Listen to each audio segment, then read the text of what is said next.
The discourse surrounding long-term relationships conventionally emphasizes positive elements, effective communication, mutual trust, and shared compassionate goals.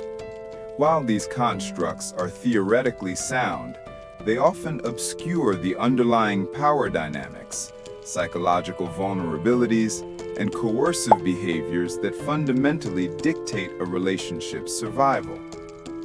This analysis posits that the endurance of many relationships is not solely a product of healthy practices, but rather an outcome sustained by subtle psychological manipulation, the erosion of traditional loyalty by hyper-individualism, and the often unrecognized phenomenon of male emotional victimhood. A rigorous examination of these darker, more resilient mechanisms offers a more accurate framework for understanding relationship longevity. Psychological research frequently champions perceived partner responsiveness, the consistent support and validation of a partner's emotional needs, as central to relationship satisfaction. However, this foundational element often serves as an asymmetrical emotional demand, reframing necessary self-regulation as a partner's obligation. When elevated to a primary mechanism for stability, responsiveness can mask a deeper reliance on emotional maintenance, where one partner's, frequently the female partner's, emotional security becomes the primary, non-negotiable goal.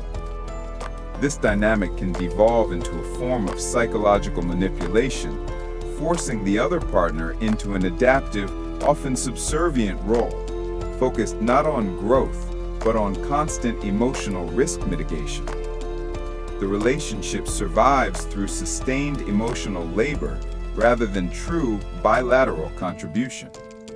The literature on conflict resolution correctly identifies destructive behaviors, such as criticism, defensiveness, and contempt, as primary threats to relational health.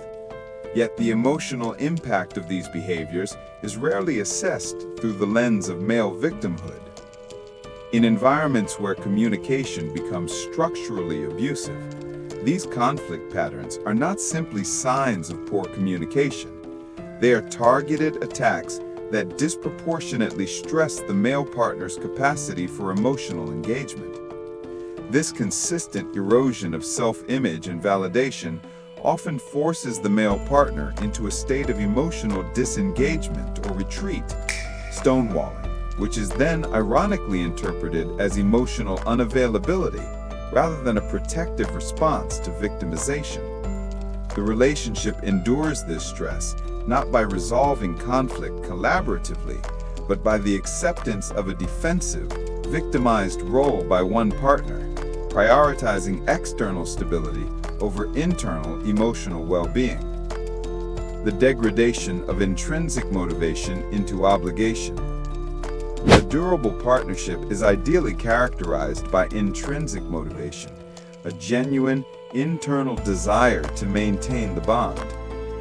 While this motivation may initiate the relationship, the reality of long-term endurance suggests a gradual, almost inevitable shift toward extrinsic pressure.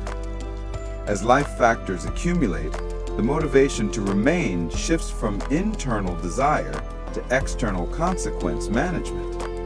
The preservation of the relationship thus relies on a complex network of psychological manipulation, where commitment is sustained not by pure affection, but by the mounting costs associated with termination. The partners are locked in by fear of financial loss, social disapproval, or logistical disruption.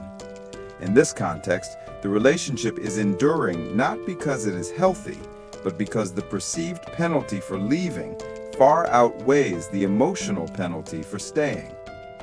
Longevity in this case is a measure of mutual captivity, not affection. The contemporary focus on nurturing individuality and mutual growth within a partnership, while superficially positive, serves to fundamentally undermine traditional conceptions of female loyalty. Historically, loyalty was defined by an unconditional commitment to the unit's survival, often requiring the sacrifice of personal ambition or immediate satisfaction. The current psychological consensus, however, encourages a fluidity of identity, where individual goals and self-actualization often take precedence over the needs of the relationship. When an individual views the relationship primarily as a vehicle for their own growth, rather than as an end in itself, adaptability can swiftly transform into an exit strategy. Challenges are not seen as opportunities to deepen connection, but as signposts indicating misalignment. This hyper-individualistic framework destabilizes the essential commitment required to navigate existential relational threats, suggesting that the drive for personal fulfillment has become the most significant modern threat to unconditional, long-term loyalty.